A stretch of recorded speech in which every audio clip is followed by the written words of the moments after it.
God, it's too bright. That's good.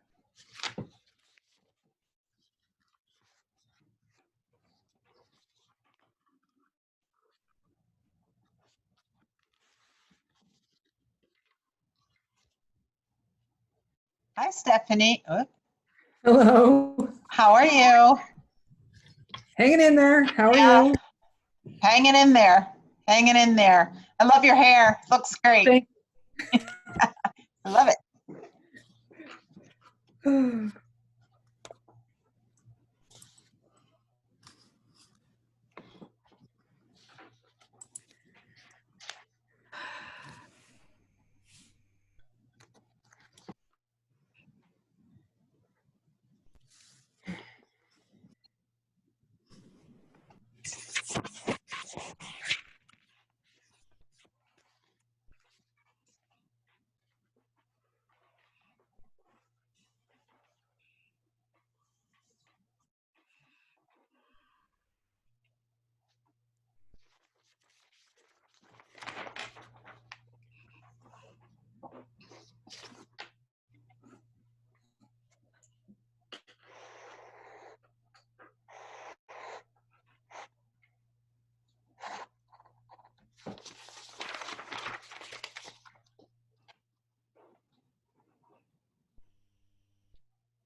Good morning, everyone.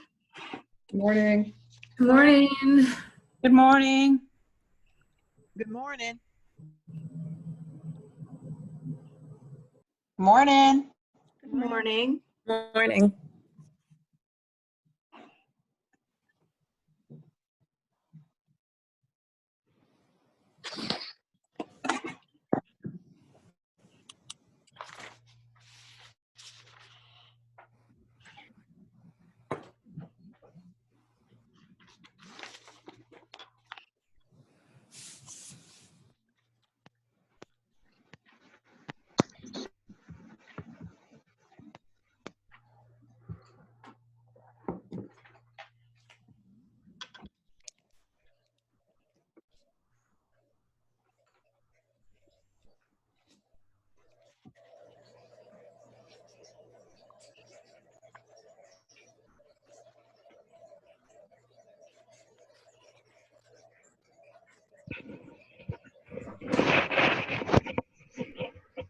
Okay, we have a lot of people on today. Thank you all for joining in.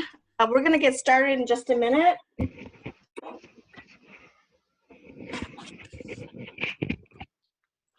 I would ask if you could all mute yourselves, please.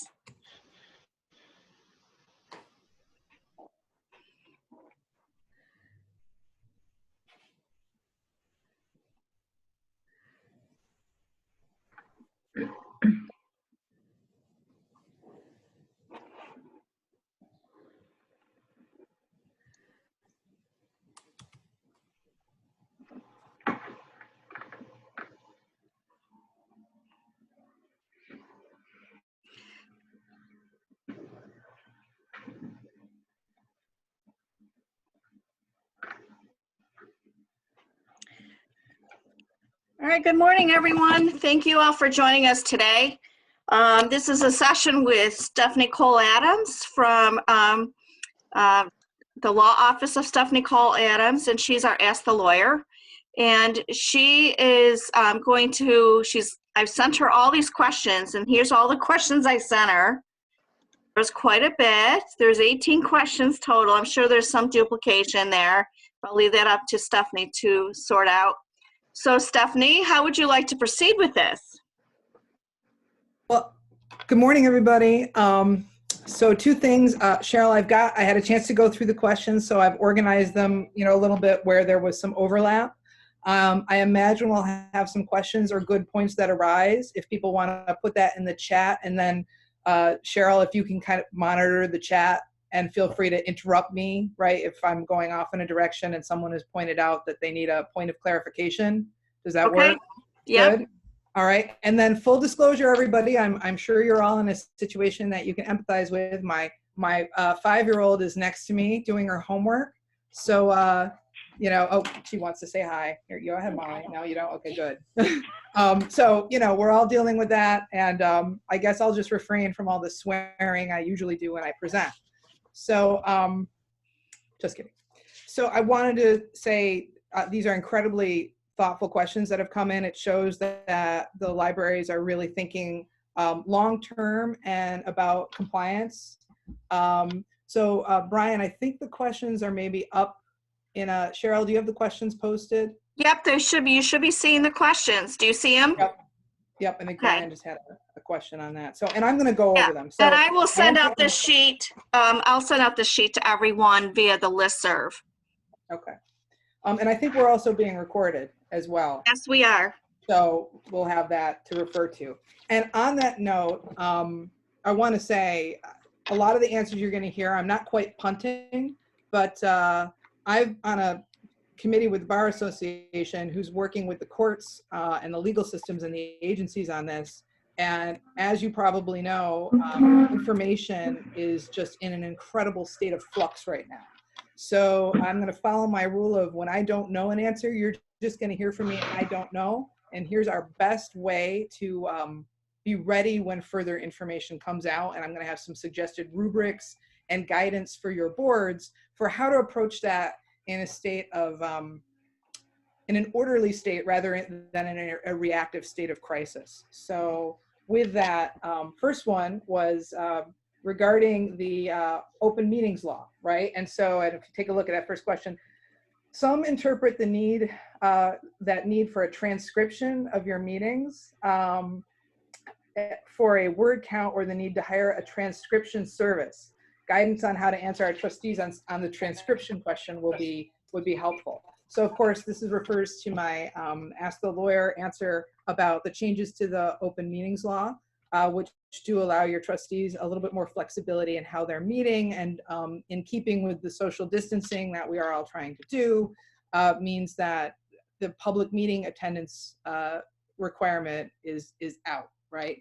But to take advantage of that and to take advantage of that, setting up those meetings even by telephone, which is usually not allowed, you need to do two things. You need to, it says that you need to record and later transcribe. And for those of you who read the column, you saw that I put later in kind of like italics with an exclamation point, because I don't think they're worried about you having an immediate transcript done by a certified stenographer, right? This is not a court proceeding. You don't need to have the read back.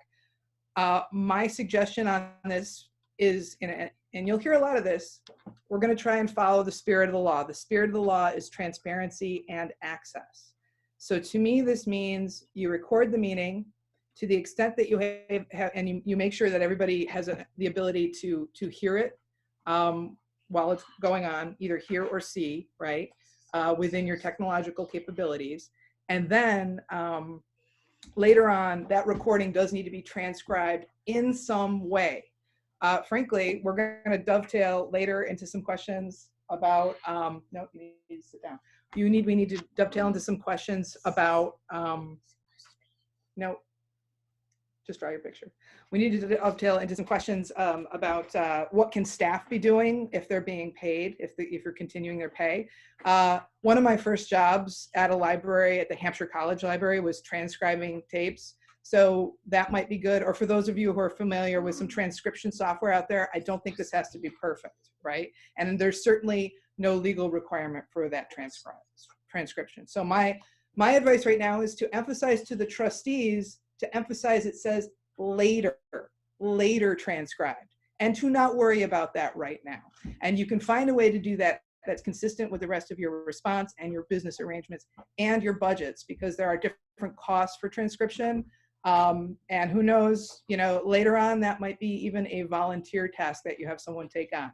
As with everything I'm saying today, we might get further guidance down the line, so I reserve the right to enhance this guidance, but that's my take on that one. Any questions on that piece? Cheryl, you think we're good? We're good. Okay, so moving on to 2.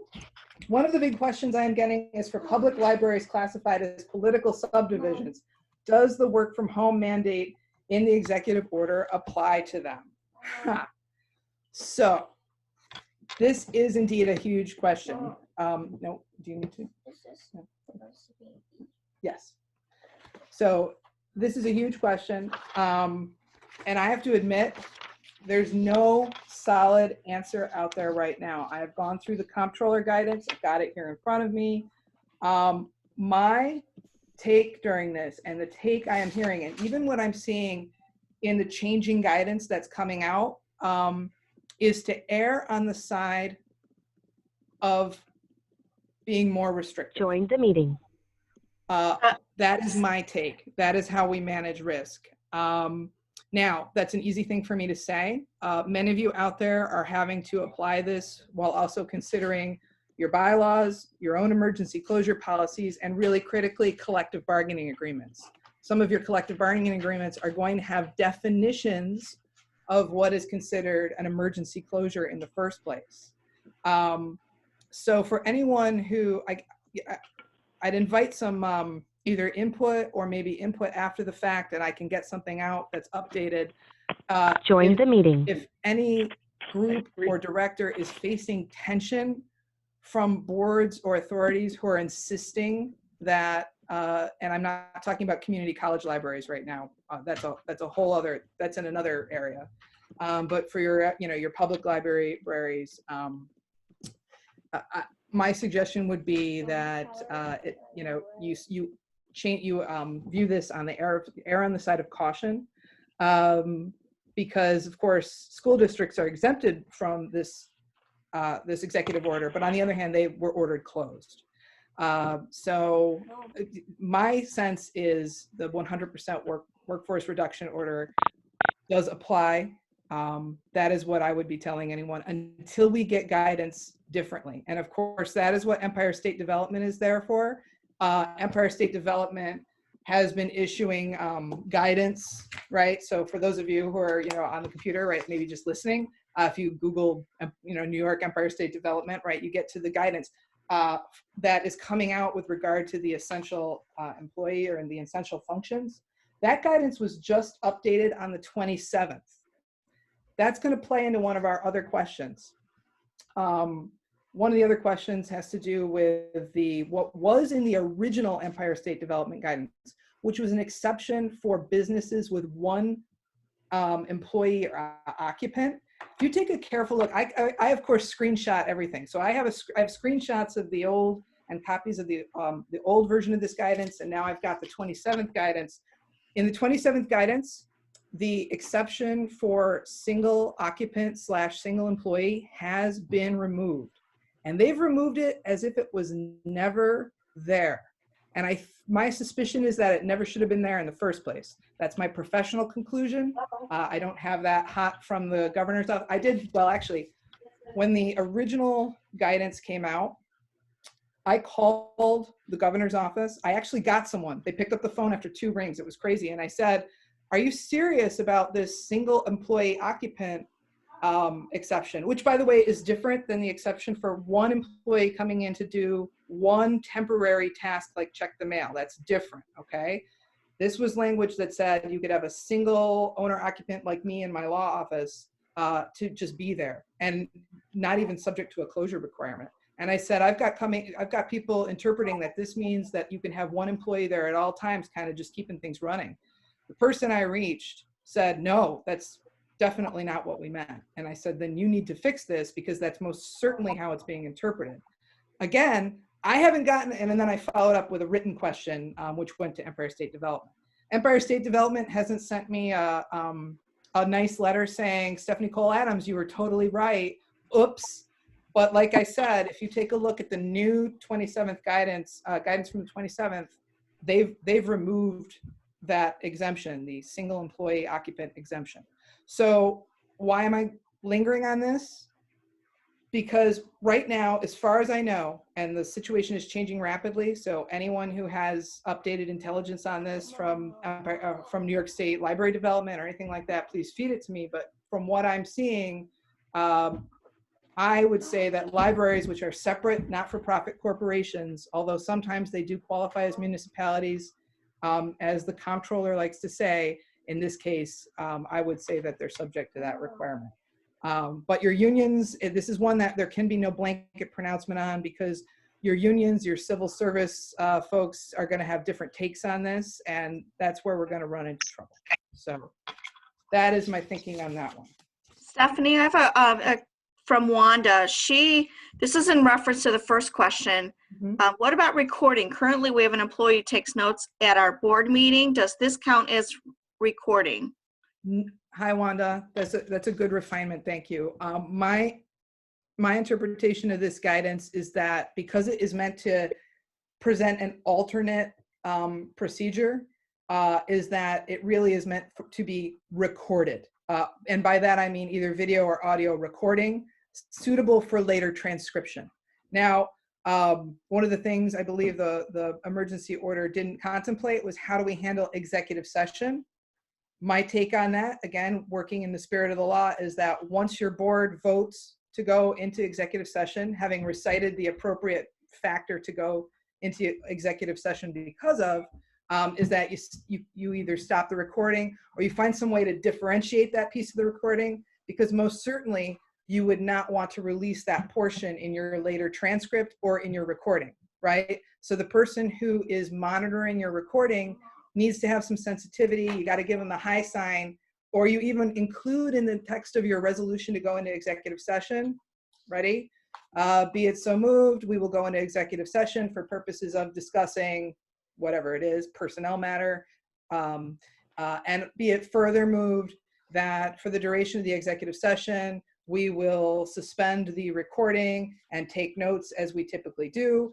And then when you vote to go out of executive session, you then make sure that you direct the person to start the recording again. And it looks like Mary Jane has a question. Mary Jane says, I am assuming the recording applies to committee meetings such as executive committee. Who has the authority to make decisions in the absence of a full board? Well, number one, you know where I'm going to punt to on this one, which is always, always, always check the bylaws, because the bylaws in certain circumstances can change what the defaults of the law are with some refinements. But typically it's going to be definitely your executive, the intention of New York State law is that it empowers your executive committee. And in some cases for certain things, right, it's going to be also maybe your investment committee. If people are paying attention, if anybody out there has endowments that they're paying attention to right now, Lord love you if you have that job, right? So same thing, but yes, those meeting requirements, the altered meeting requirements are still going to happen. Right, and she follows up, she says, yes, bylaws allow in this case. Question is about recording required. Recording required. Yes, I would say err on the side of caution and record. Again, bearing in mind that you get to transcribe later, right? So you can keep the recording, and then when we get further guidance about what the standards of the recording are, possibly in less frantic times, that can be done. And then Wanda has a full follow-up question too. She says, for the full board, meaning the board has hired an employee to act as note taker. the full board meeting, the board has hired an employee to, so there's a difference here between the transcription or the recording of the meeting and the minutes. So my take on this is that your minutes, which might be one of the jobs of this employee, Join the meeting. prepare the minutes, or at least to generate the notes that the minutes are then distilled from, is to take your, create the minutes as you typically would and prepare them to be passed. If minute taking is one of the things that your bylaws requires that you do, and if that's a typical part of your meeting. But the note taker is definitely not a substitute. Excuse me, can everybody please mute?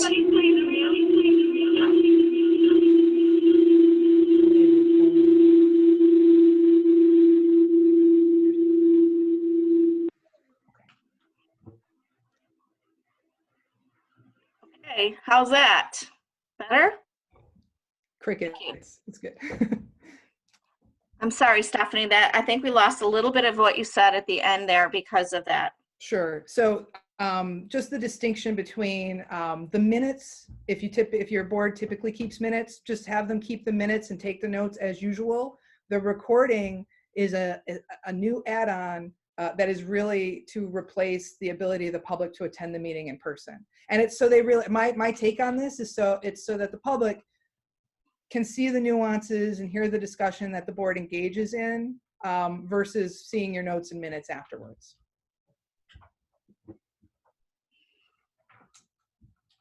Okay. Good. All right. There was a number 3. Sorry, there's one more question. Do we need to make the recording available later? So that is an interesting, and I honestly think that is a great nuance that you picked up on. So I believe the actual phrasing is, and I've got it right here, provided that the public has the ability to view or listen to such proceeding and that such meetings are recorded and later transcribed. So remember, they have to be able to either see or listen contemporaneously with the meeting, right? So whether you're doing it by Zoom or some kind of other streaming, and I'm not recommending Zoom, by the way, but we can talk about that another time. And then the meetings need to be recorded and later transcribed. No, I see nothing in there. I read nothing in there about releasing the recordings. Now, the sort of meta question of, yes, but are they subject to FOIL, right? I'm going to keep my eyes on the Committee on Open Government site. My instinct is that they could be foiled, but that you don't have to post them. I see no public posting or public availability, but yeah, you might have to supply it upon request, as you would for any other foiled aspect, which is why I just want to emphasize taking care, if your board goes into executive session, right, to make the note, we are now going to suspend the recording, right? Have your executive session, then come out, then say, having come out of executive session, we're resuming our recording. Okay, I just want to point out too that this is for those who have to adhere to open meeting law. Yes. The 9-3R councils do not have to adhere to the open meeting law. Correct. Here's to John Hammond, who got that ruling from the Committee on Open Government and the Comptroller. Yes. Yeah. Okay, do you want to move on? Sure. Unless there's anything, let me know if there's anything else that comes up. So yeah, this is nothing. Really interesting.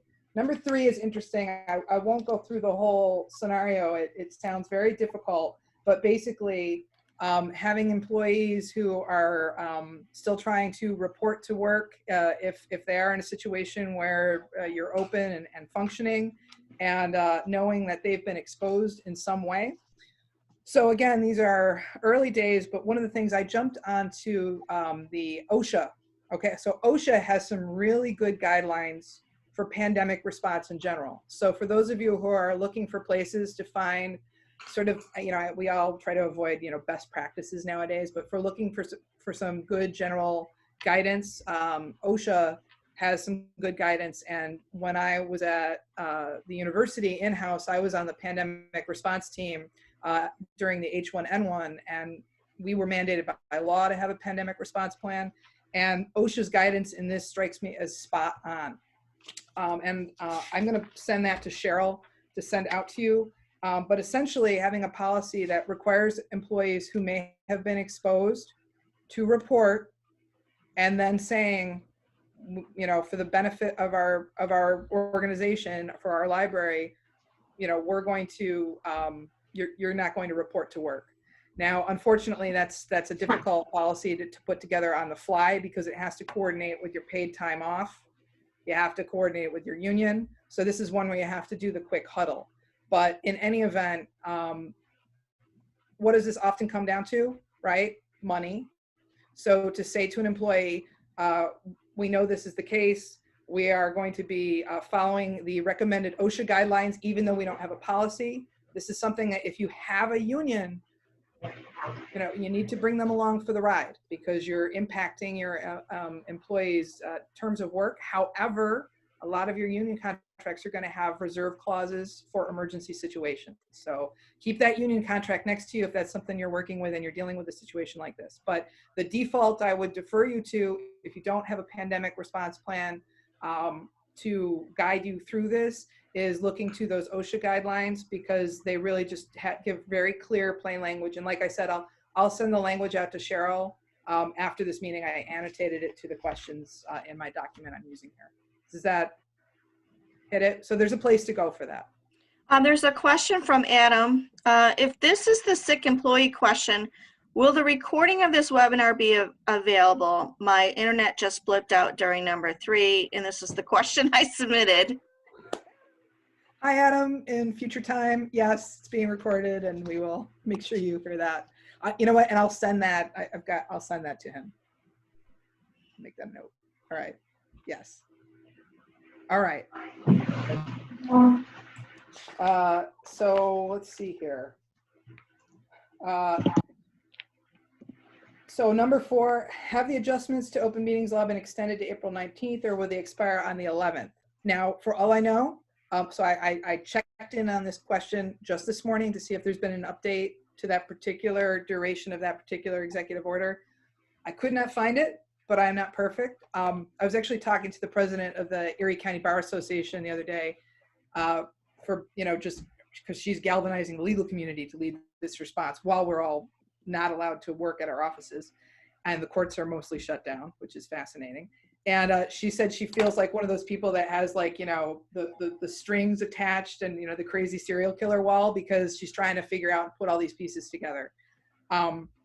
So as far as I know, that has not been extended. I imagine it will be, especially because it seems like things are getting more serious, right, rather than less serious since we had this one.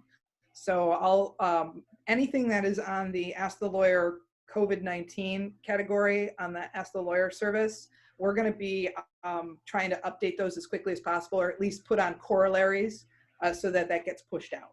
So, and I've got another attorney in my office who's helping me. We're kind of divvying up different areas that we're watching.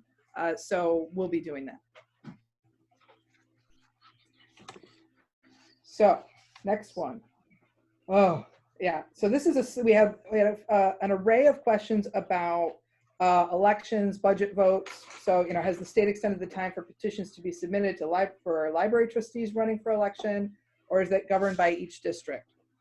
So I hopped on New York State Board of Elections and looked at some county boards, and my take on this is one where an ad hoc committee of your board only looking to the election issue, and I'm saying ad hoc committee of like 1 or 2 people, probably 2 people, should really be in touch with the school district or the district that you're working with and the Board of Elections to get this information straight from your election officials at the boards. The boards, as far as I could see, are doing a very good job of coordinating with information that is coming from the state. Visit with the doctor. Coordinated with. This is Dr. Tom, Doctor on Demand. Hi, Dr. Tom. I'm Leah. Last time I took my temperature, it was 101.4. Your thing was a plastic bag, and Cheryl is using her muting power. It wasn't us. All right. So no, yeah, go back. So, to me, this is not one to leave to chance, and it's not one for me to issue sort of a I can't confidently give you just a yes or no on anything related to the elections and budgets. The stakes are simply too high. I think my take on this for you to take back to boards and leaders is simply, we're going to appoint 2 people who this is their part of our pandemic response, and they're going to be working with whatever district that we're collaborating with, whatever municipal entity, and with our local board of elections, we're going to get answers in writing to all these things. That's the only way I can guarantee that you're going to get, if not accurate information, because of course, let's think about where some of these election issues come back, where they resolve at if there's a problem, right? And I like to think that people are going to be a little tolerant when it comes to local elections, but we know that's not the case, right? If somebody feels that something procedurally hasn't been done properly, they're going to go to the ed commissioner. So if there's a concern with your election, there's a concern with that process, you want to have the documentation upon which you proceeded in print, black letter, and straight from a primary source. So to me, that's work with your local board of elections, work with your authorities, get it in writing. It's hugely important. They may be dealing with some other things as well, but make the appointments and make the time and designate. Part of me saying when I say, designate people for these things, when I got trained in National Incident Management System, and whether it's for pandemic response or major natural disasters, things like that, we are proceeding under the National Incident Management System for the current situation. And part of that stress is you have to have teams to handle these little things. Give them what they need and deploy them, right? And then make sure no one person has too much. No one person should have more than 7 discrete things. I know you're probably all laughing right now, but this is straight from the National Incident Management System module, right? You should never have more than 7 discrete things that you're in charge of. So this is where reaching out to the board members and saying, okay, who's going to partner with our director to get this information straight from the local authorities and document it tightly so that we know what we're doing. We have extreme confidence in it. That's, to me, is the information to take back to your boards as to how to handle this. And hopefully that's a task that can be done remotely, right? That's not something that you need to visit anybody or go anywhere to do. So Stephanie, here's a couple of, one of the concerns is about the special district libraries. Aren't they their own election officials? So I want to come back to just anyone who is doing this right now. Working with your local board of elections. I have not seen, at least this morning, New York Board of Elections and the executive orders do not have any additional information. So I don't want to go out. I'm going to be honest with you. I don't want to go out on a limb in a generic way. I'll always go out on a limb for an individual, like to try and get the best and brightest, or the best information. But you really need to just be checking with the local authorities, and that's it's a high priority. No. Oh, sure.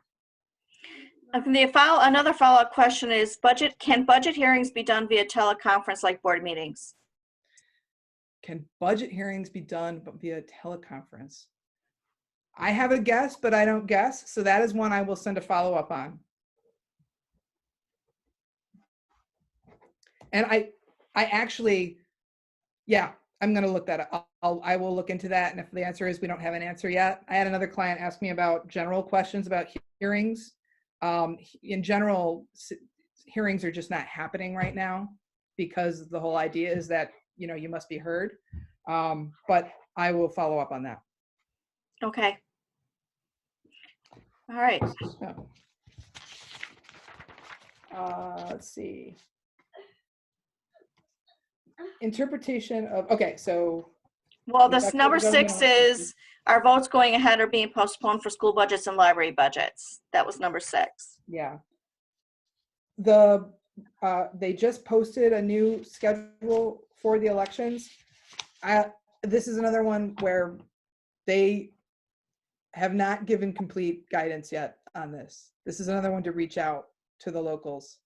And if people have found better generic applicable information than that, please, but the stakes are too, like I said, the stakes are too high. I think contacting your local board of elections, documenting who you're speaking with, and making sure you're getting information from those officials right now.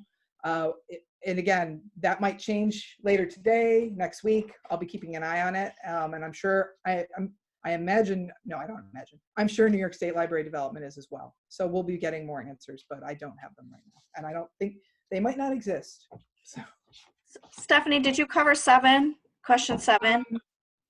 Yeah, I think I mean, unfortunately right now, it's go straight to the best input I can give right now on this is go straight to the source. So. Number 8, interpretation of the governor's EOs, particularly if and how it applies to libraries that are governmental agencies.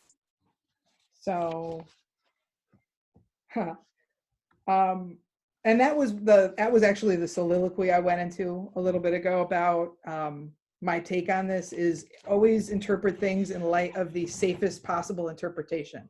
I think you can't go wrong with that right now. There is some language in those executive orders that is open to interpretation, and Empire State Development has issued some more guidance on that. But so far, I've been having good luck every time there's an ambiguity or perceived ambiguity, interpreting it in the way that keeps people further apart, right? And still keeps essential services going. So like, as I said earlier, the essential services guidance has been updated. So one of the exercises I've been doing for my different clients is going through and saying, oh, you know, if they have a question about can they be considered essential, I take it straight back to the letter in here and I document the basis upon which we've decided, yes, you are allowed to, you know, have at least the workers who are supporting this essential function still happening. I had a client who said, well, you know, we're an essential business, so our whole business gets to continue operating. And I said, no, if you take a look at the guidance, it really drills into the essential functions within particularly larger businesses. So, let's see. And regarding question 8 from Mary Jean, I have member libraries that have staff coming in to empty drop boxes. Is that allowable? Also, question pertaining to handling payroll, paying bills, etc. If we are not allowed to have staff in buildings because of the EO, how do we handle this? Right. So some of the last guidance in the Empire State Development has issued a FAQ that goes along with its updated guidance. That FAQ still contains the express exception that employees who will be alone, right, who will be not exposed to any other people, can come in to perform temporary specific tasks. And they specifically list checking the mail, checking to make sure the windows haven't been smashed. I would feel safe saying emptying the book drop goes with that, but I would also feel very confident with just saying if a library chose to put a sign saying this book drop is closed for now, your books have been extended, right? Because a lot of libraries have extended their deadlines or their due dates, excuse me. I think that would also be acceptable because you're minimizing exposure. The last time I checked, guidance from CDC was that COVID-19 can survive on cardboard for up to 24 hours. That's a serious consideration when it comes to the handling of books and materials. And of course there are precautions that people who might be exposed can take, PPE. So if, and this relates to another question we got, right? So if essential functions, things that are going to help your library continue to operate, protect its property, keeping the book drop clear, something like that, if you are considering asking employees to do that, number one, I encourage to see if you can find a way to not expose people to either each other or to the materials. Or barring that, saying, how can we do this safely? And we have the equipment to ask people to do this safely. CDC has excellent guidance on how to protect your workers who still have to come in and be potentially exposed, right? So picking an agency whose guidance to follow and documenting that you are doing that. If that can't be done, saying, well, we have to put the sign on the book drop saying, please do not drop your books right now. We've extended your due dates. We will accept them when the library is open again. That would be acceptable too. To me, it always comes down to this nugget of safety. That is what this is all about right now. And so just saying, okay, we're either going to, for the sake of safety, make this decision, or if we have to take this particular action, we're going to make sure we're documenting that we can do it in a way that is agreed upon by the authorities as safe. And New York State Department of Health also has good guidance, but they're also just sending people to the CDC guidance. So that seems to be the go-to place. As I mentioned, also the OSHA pandemic guidance, very, very good. So Stephanie, she follows up with, we complete payroll for 600 plus employees. There's no way we can complete with one person. Admittedly, current social distancing, 3 to 4 employees. Is that okay? So we come back to the essential function document. So for those of you who can, if you Google Empire State Development, you will see the essential functions. And part of that includes, let's see. You know what? I'm not going to make you watch me lawyer. Let me follow up on that one because it's very, very important. But I want to be able to make sure I'm thinking about everything. And maybe if you can send a little bit more information on like the exact configuration confidentially, that would be helpful. So, yeah. Okay, she said fine. Thank you. Yeah, yeah. Okay. Let's see. We have number 9 in a message yesterday, Nyline P. Lauren provided the following update on specific question regarding public library trustee terms and postponed or canceled elections. Did you cover that already? No, I didn't. And actually, I did take a look at that particular law that she was citing. And she's absolutely correct. It is for situations like this, particularly if there's a situation impacting holding an election. So that can be part of, as you're getting your input individually and thinking things out, that can definitely be part of the solution. They ask you to parse out the actual language of the section. So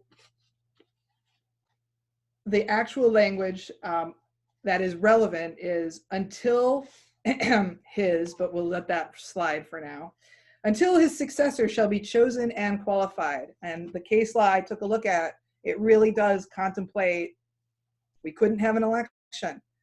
Therefore, this person whose term normally would expire under our bylaws, as informed by our charter, they get to stay.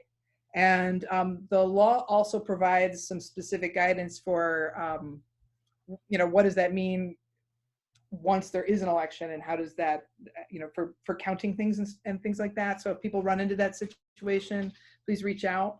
But another important point is an officer so holding over for one or more entire terms shall, for the purpose of choosing his successor, be regarded as having been newly chosen for such terms. So for now, while we are in this state, which hopefully we will not be in for more than another 2 to 3 months at the maximum, but I don't want to jinx us, is they can stay put, and then you're going to need to come up with an entire plan of, okay, how are we going to, right? What's the rhythm? And that's just something it's a little too early for us to be able to tell, because we don't know how long the delays are going to continue.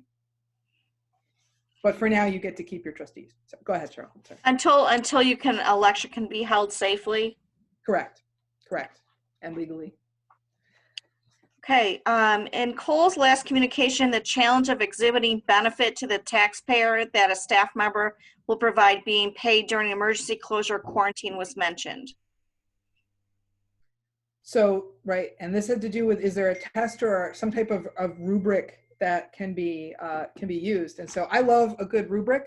So yes, I came up with one. So so this is the scenario where if you've decided, yes, we're paying our full and part-time staff, even though they're working from home or only available to work from home.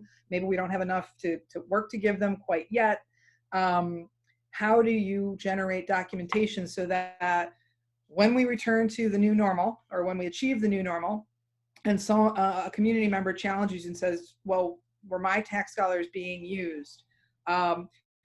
Number one, there is aid in the CARES Act for libraries. There's going to be a lot more information. ALA is on top of this. They already have guidance for libraries that are going to be hurting out of this, including due to payroll continuity.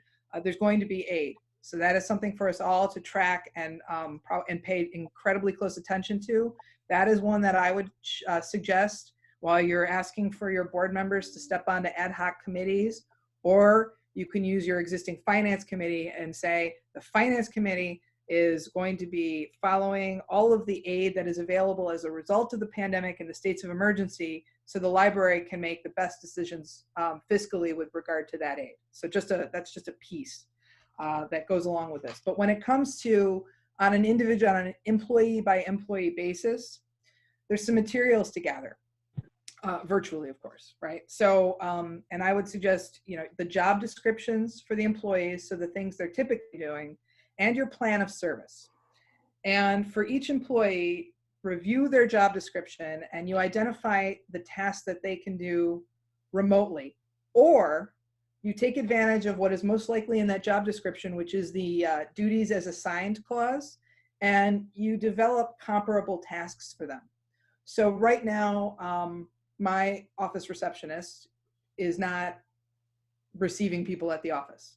What I've done is I've actually asked her to comb social media for all of the issues locally that we can be assisting on. And so she has a new temporary job. Now, obviously, I don't have to justify that to anybody but me. But that is how, especially libraries are starting. If you're, I'm sure you're paying attention to the media. Libraries are already starting to get a lot of great love notes about the way they are quickly finding ways to continue to reach out and serve their communities.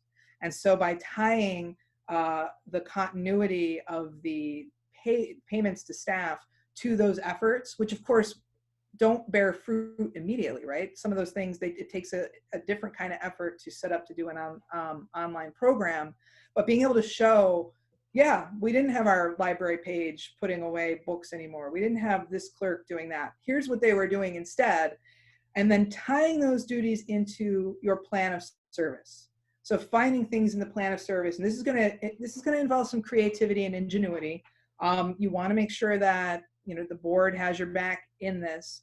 But again, documenting that and then having people track their time in a way that makes it easy for you to show, here is what we identified, and it's based in either their current job or our plan of service. Here is what we developed to meet that need when we were on reduced operations at our library, or when we were completely closed, and here is how we did it. And then collecting all that great data.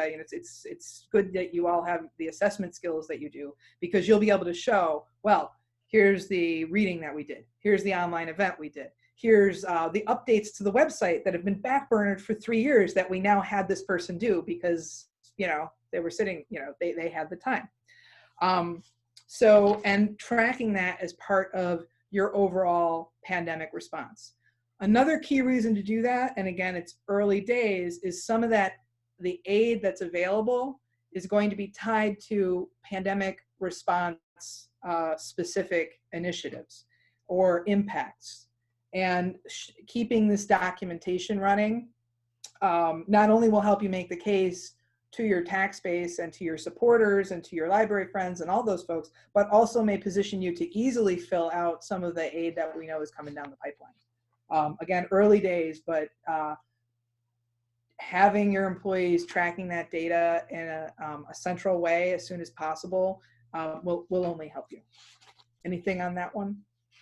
Any questions? No. Okay. All right. So Let's 11. see. Yes. Is there a test or examples that Cole can provide us to gauge how we might choose the best activities for staff and how to best document that time cost to stand up to the scrutiny of an audit?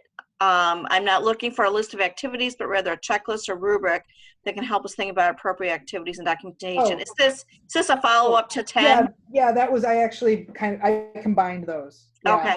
yeah, so Okay. that's, yep.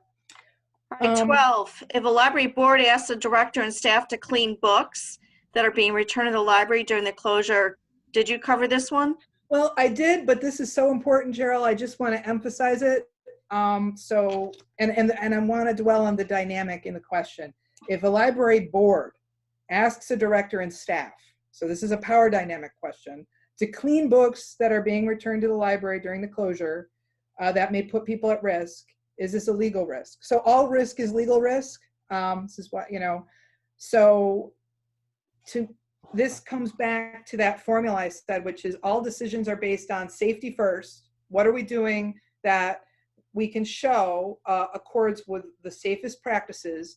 And there is a way to ask people to perform cleaning functions right now that is safe. OSHA has guidance on it.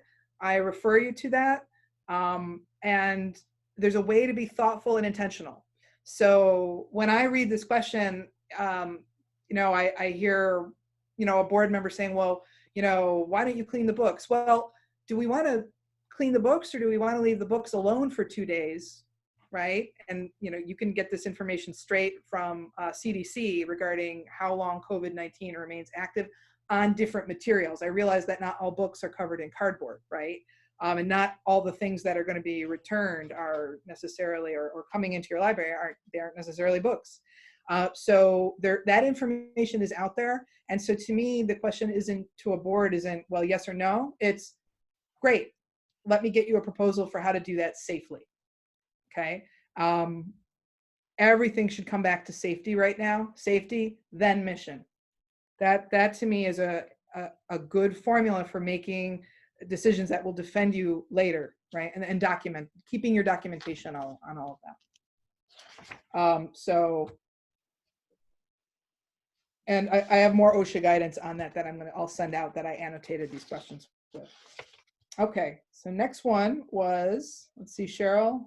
I got 2 broad questions about association libraries along the lines of, our association libraries obligated to follow the rules set forth for other libraries during the governor's executive order?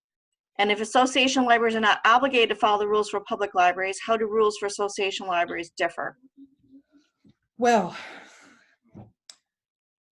in general, and this could go in so many different directions. And because we could be talking open meetings law, we could be talking about, union, we could be talking about the, municipality issue, right? The government issue. So the governor's executive order, I think much more plainly, especially the 100% workforce reduction, without any ambiguity, refers to association libraries. That is my take, unless that library is somehow set up in a contractual arrangement where it is performing an unambiguous essential function. That's my take on that one. So is there any nuance that I'm missing in that question that folks want me to explore? We can put that in the chat. Maybe I'm just missing it. Okay, we can come back to that if there's something I'm missing in there, but all not-for-profits, 100% workforce reduction. So. Okay, number 14. If someone is working in the library while we are supposed to be closed and they get hurt, does workers' comp cover them? So if someone is injured while they are performing a job function, workers' comp, I feel pretty safe making a blanket pronouncement. There's always exceptions to every rule, but yes, workers' comp will cover them. I would actually flip the question a little bit and say, now that we're all working from home, it's possible that if we are injured while working from home, workers' compensation might cover that as well, which is an interesting thing to think about. So there's case law and agency guidance that certain workplace injuries, even for people who are part of a remote work or a work from home program, that can be considered workers' comp coverable as well. So for those of you who have a robust work from home or remote work policy already, it probably contemplated that.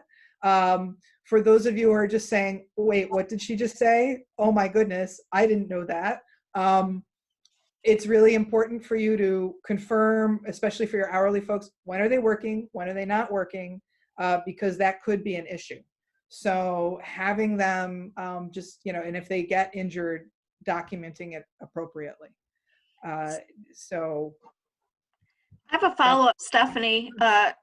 Is this a time when directors should be checking with their insurance companies about their liability issues to see if any coverage is in there for, let's say an employee decides to go on their lunch hour to lunch and they get hurt or something, or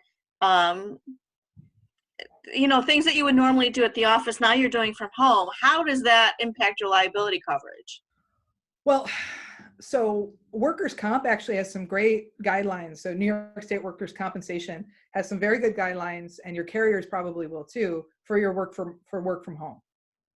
So checking in with them is a great idea, and checking in with your carrier for business interruption and other risk issues right now is a great idea as well. I'm sure the carriers are getting a lot of questions on that, so you might have to wait for an answer.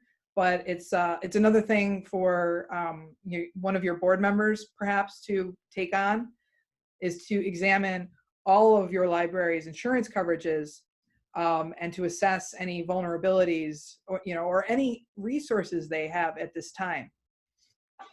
So yeah, very good question, Cheryl. Thank you. Okay. All right. The next one is, for a library that is closed, can we allow one staff member to not only make a daily visit for a brief inspection, but provide materials to those who contact us? For example, providing home delivery to older patrons or those with underlying conditions, as long as we follow protocols established for home delivery. Can that one staff person do a task such as weeding? B, does Cole recommend that it be the same staff member, just me, and not everyone on staff who wants to come in and help? So, as I mentioned, the guidance on this changed quite recently. So now the guidance is we are down to one staff member who will be alone to perform necessary tasks, and the collecting the mail was provided as an example of that task, and that comes straight from the Empire State Development guidance that I will send out along with my annotations and notes to these questions. It's in the FAQ, not in their guidance. So you have to get to their FAQ. So there's like three click-throughs to get to that. I have given you my formula for decision making on this. This is the one I am giving to everybody. By no means is it the end all be all, and there may be people who feel they want to be bolder, and there may be attorneys out there who are recommending to people that they feel free to be bolder. And I as long as people dot their I's and cross their T's, they might. But to me, delivery right now is contrary to the spirit of the law. And I see no exception for it. Perhaps if you partnered with a local food pantry who is delivering food, that might be a way to do it. But because we have documentation that books can carry this, I would even be nervous about that, unless you had a protocol to like let it sit, wrap it, if you came up with a safety protocol, right? So I definitely think it is very clear someone going in to perform essential tasks that need to be performed on site, checking the mail, checking the boiler, making sure the plumbing hasn't burst, anything like that, absolutely fine. They have removed the single occupant, single employee exception from the FAQ and from the guidance. To me, that's a huge change. It's unfair, and I believe it relates to a mistake on their part in the first place, as I've said before. Weeding. So this is interesting. my mind went to, okay, where would weeding be one of those essential tasks? Well, if your library is part of a grant for a community garden and you need to have the weeding there, there's some kind of contractual obligation. Maybe weeding isn't a good example, but there's things that you're contractually obligated to do. You need to take a look at those contracts and see, wow, can we suspend these contracts under this, and work with whoever your partner or grantor or sponsor is to say, how are we going to switch this up? So maintenance in a garden at your library might be a really good example of that. If it's decided, wow, weeding takes 45 minutes, and it means that when everybody comes back, the person can be there alone, they can do it safely, and it means that when everybody comes back into the new normal, they're going to be able to, plant the carrots, and the kids are going to have a great space, or we're going to have the flowers working, and it's not going to be filled with weeds that have choked them out. As long as you can show it's being done safely and it's a very temporary task, I'm actually comfortable with that one. I'm not comfortable with people being there all day and performing a litany of temporary tasks that really turns into, regular maintenance and business as usual.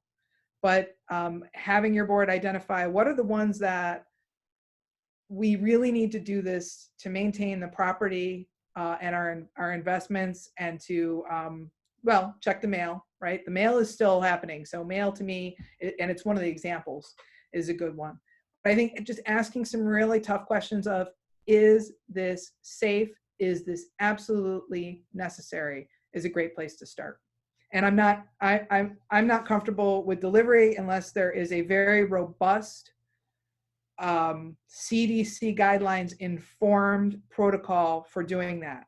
Perhaps, like I said, with a partner who's already allowed to be out there serving those populations. This is a time to be innovative and creative, but always put safety first. Okay, the follow-up was 16 and 17. A couple of our staff cannot understand why they can't go in one at a time to weed or clean. You pretty much just covered that. Am I correct? Yeah, okay. I think so. All right, so those are the ends of our questions. Stephanie, do you have other things you wanted to add? Let's see. Well, I see some questions coming in, so maybe Cheryl, if you want to just make note of those in a second. I did want to mention one. Here they are. Let me just read them because Sure. Yeah. So I think they mean book weeding, not a garden weeding. Oh, right. That's so funny. See, I am not a librarian, but I did spend part of yesterday in my garden. That's funny. No, when it comes to simply going through looking for misshelved books that need to be cycled out, deaccessioned, no, I'm absolutely not comfortable with that at all. That can wait. That is not something that needs to happen. And especially, my answer would have been different last week. But since they changed the guidance about one employee, no. But, that's so funny. See, remember, I'm a lawyer, not a librarian. All right, another question is regarding delivery to older people and those with underlying conditions. As a hospice volunteer, we are no longer allowed to make home or nursing home visits. Yeah. So the same should be true of our libraries. Right. This is where, and there are so many nuances to services and physical contact. If there is a documented way to do what you want to do safely, and by that I mean you print out the CDC guidance and it says, here's the case, because there's a very strong case to be made that the kind of contact that books and intellectual interaction and socialization, it's a huge mental health component. And our own governor, in his different presentations has really dwelled on that. So I don't want to make light of it. It's documenting, not just people saying, I heard this or that. Go to CDC, go to OSHA, print out the guidance that says this thing you are doing is safe. And then I think, you work to do it the best you can. One of the questions, and actually I'm very curious about this too, because I've seen a lot of social media posting where people are reading books on the internet. So they're posting, they're doing story time. They're reading to the kids. And tell me, what is the legal copyright issue on this? Oh yeah, I have a whole thing. So I'm going to share a little story. So I saw, there's tons of memes and little stories coming out now. And one was, LeVar Burton saying, I'm, working so hard to try and find public domain things to read to people at this time. And Neil Gaiman, author of The Sandman and, beloved British author, stepping up and saying, LeVar, you can read my stuff anytime. You have my blanket permission. And I was like, oh, that's so sweet. And then Margot Gustina down in Southern Tier, she even sent me like a link to a great little story that LeVar Burton then went and read.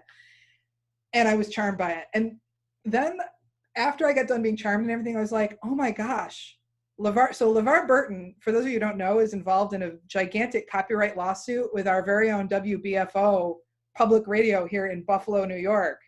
Regarding Reading Rainbow, and I haven't checked in on that case in a while. It might be resolved, I'm not sure. But LeVar Burton is very much a pro-artist rights kind of guy, and as is appropriate. And so I was like, oh my goodness, did Neil Gaiman and LeVar Burton cook this up to emphasize that we need to be aware of copyright, and we need to be aware that there's a difference between just deciding that we can just do things and waiting for an artist to graciously give their consent? Where are we with that? So I've been trying to promote respect for the copyright status quo. And I have more to say about this in just a minute. There's a lot to say about this. Number one, if I wrote the copyright laws, they would not be written like they are right now, okay? But they are. I don't write the copyright laws. So here's where we're at. So number one, I've been saying like we should try to do that. Plus, if we go ahead and just do these things without getting permissions from the artists, we don't give them a chance to actually exercise their charitable impulses, whether they're the actual author or artist themselves or the publisher, right? I know there's a lot of pent up feeling out there because publishers can take hideous advantage of both their customers and their content suppliers. So let's put that over there for now. It's good to arrange permission. I think this is also a chance for people to pull on local talent and ask people to step up. So that's my take. I can't say anything else as a lawyer. So that said, if you'll just bear with me for a second, there is also, people are talking about the politicization of the pandemic response. Well, everything's political, right? So is copyright. And so for those of you who've had a chance to take a look at the public statement of library copyright specialists, fair use and emergent remote teaching and research, I'll send a link to this out with the materials, because one of the things that has happened is there's a lot of copyright specialists and academic endorsers who are saying that the current state of pandemic should allow for a broadening of the application of fair use. It's funny because if I was a crusading IP librarian instead of an attorney who has to advise clients to avoid lawsuits and follow the law, maybe I would sign on to this thing. But it's going to be interesting. So that's just a little piece that's coming out. And Alicia Thompson out there sent me a link to a presentation that's going to happen later this week, I think on Thursday at 2:30, about fair use in times of pandemic and what's going on. And so for those of you who have ever been on internet arguments, like Facebook arguments, where someone has that meme where they just get the popcorn and they start eating, that's how I'm feeling, because it's very clear that people are going to try and draw a new line in the sand on fair use. That is how fair use grows. So I'm not saying that that's inappropriate. I'm just saying, from my perspective, fair use is something that happens on a case-by-case basis. And, we still, there has been no suspension of copyright law. So to the extent that we can still honor it, that obviously is going to be my perspective. Okay, we have another question. We're going a bit the other way. It says, you mentioned that you do not recommend Zoom for virtual board meetings. Care to elaborate? Oh, yes. So this is something that when I was on the calls with the Bar Association. So the New York State court system for all conferencing is only using Skype.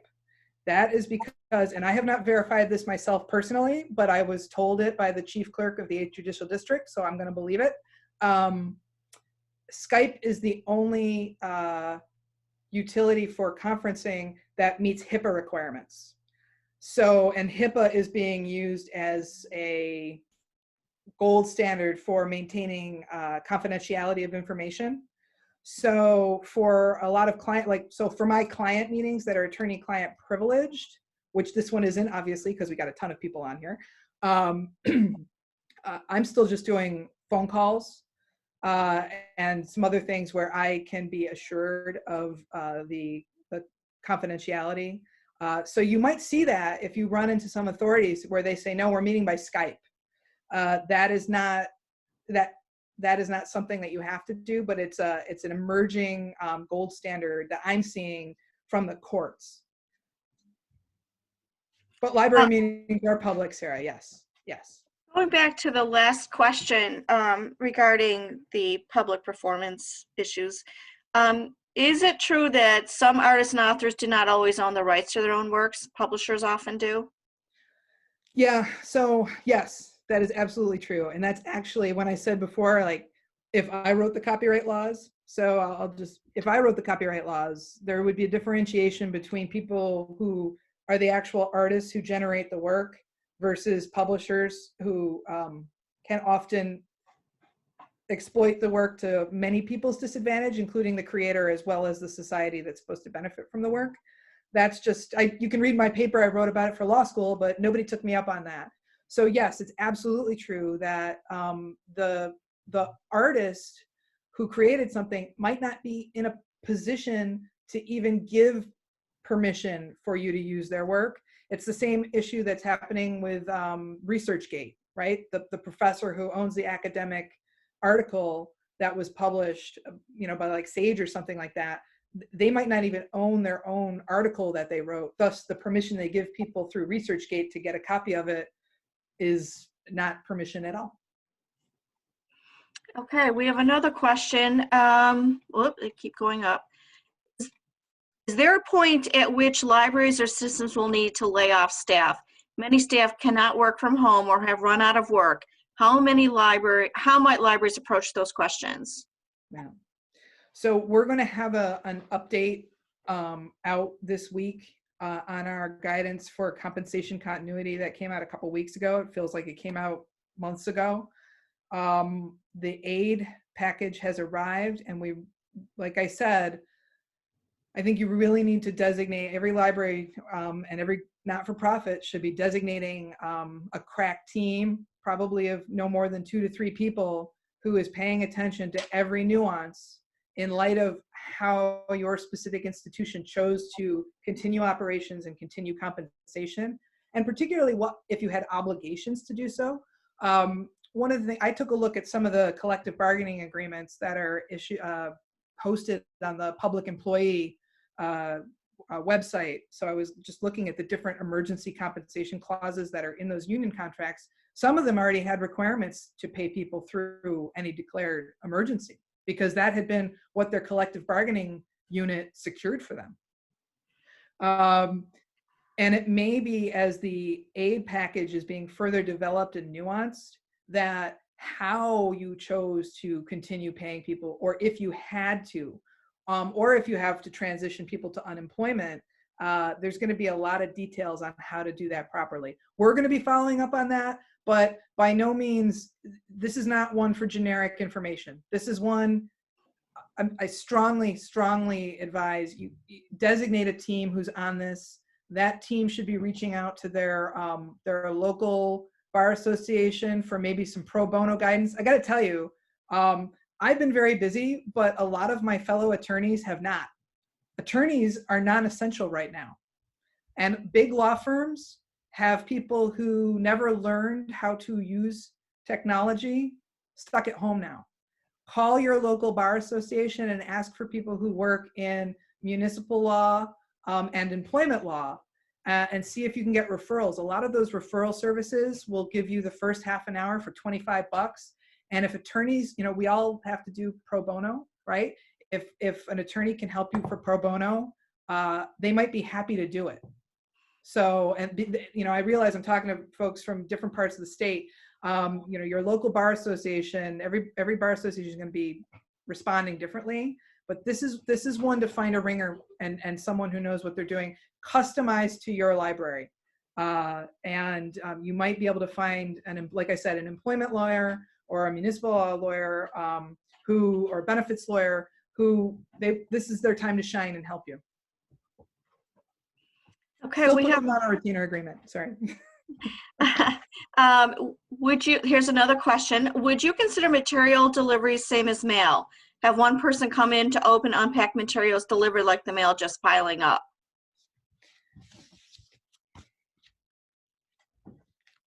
So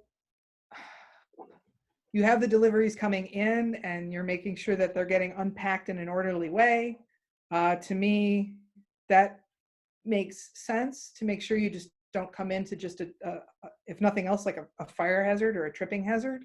I think further delivering them is potentially the issue. You know, the idea that materials are going to go out to library users, I think is the concern I have, unless there's a safety protocol set up.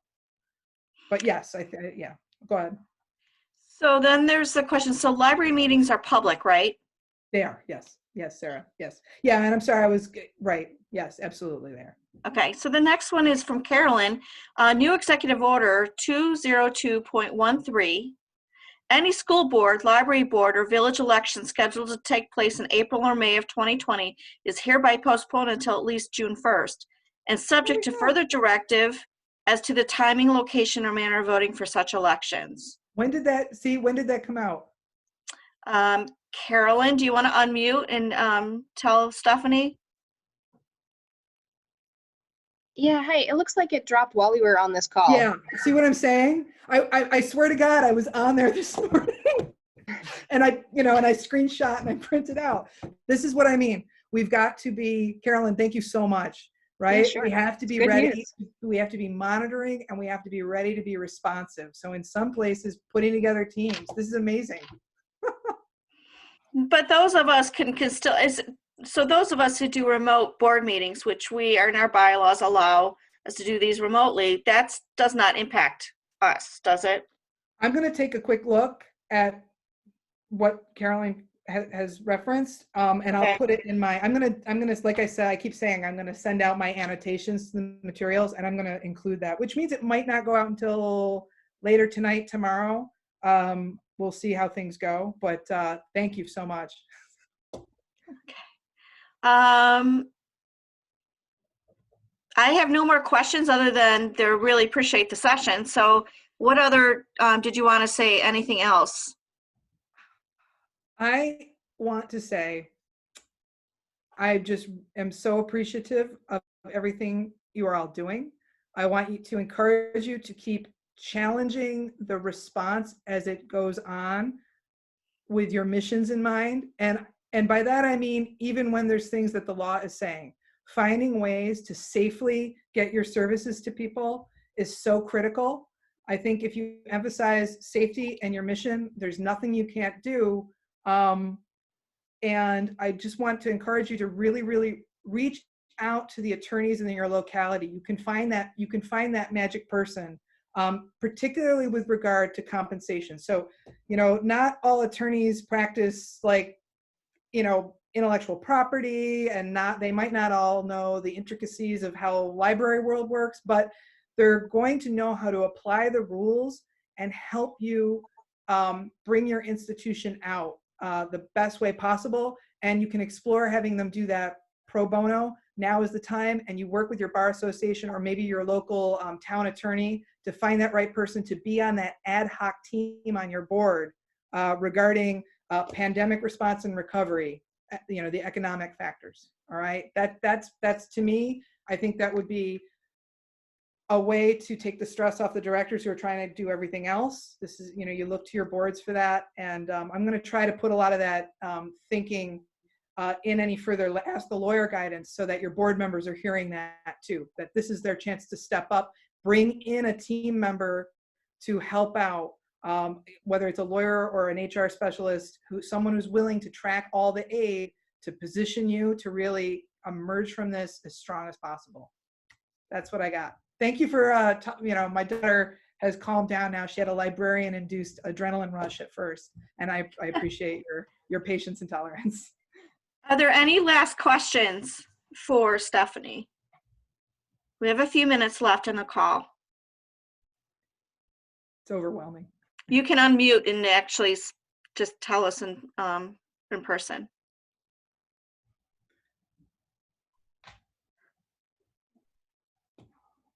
Yeah. Okay, hearing none. Thank you, Stephanie, for joining. Oh, there's one more. Here it is. Where is the one employer, one occupant? Oh, it's not up anymore. I can see if I can dig out the screenshot. My desktop, usually I pride myself on having a really clean desktop. The desktop of my computer looks awful. It's just, but I can try and find it. But it's gone now. It was there, and a lot of people interpreted it as we can just stay open with one employee. So. Yeah. Okay. Also, a suggestion that we do this again because everything is changing so rapidly. I'm totally up for it. Absolutely. Okay, so then we'll set it up for maybe, what's a good time frame? Another week, 2 weeks? I have a feeling another week would be fine. Yeah. Okay. I agree with Mary Carol. Yeah. All right. I'm in. Okay, so then we will do that next Monday, same time. Same Does that time. work? Yeah. Okay. Let me just double check on the time, Cheryl. 'Cause Sure. I think I have a bar association presentation on canceling contracts for COVID-19. So that might be at 10. So we might just need to boost it up a little Well, bit. let's not do it at the 11 hour because that's when the governor usually comes on. So, Okay. either in the afternoon or, Yeah. or Okay. even. I'll let you know as soon as we get done. Okay, sounds good. Great. All right, thank you, everyone. Thank you, everybody. Stay strong. Bye-bye. Bye. Bye. Thank you.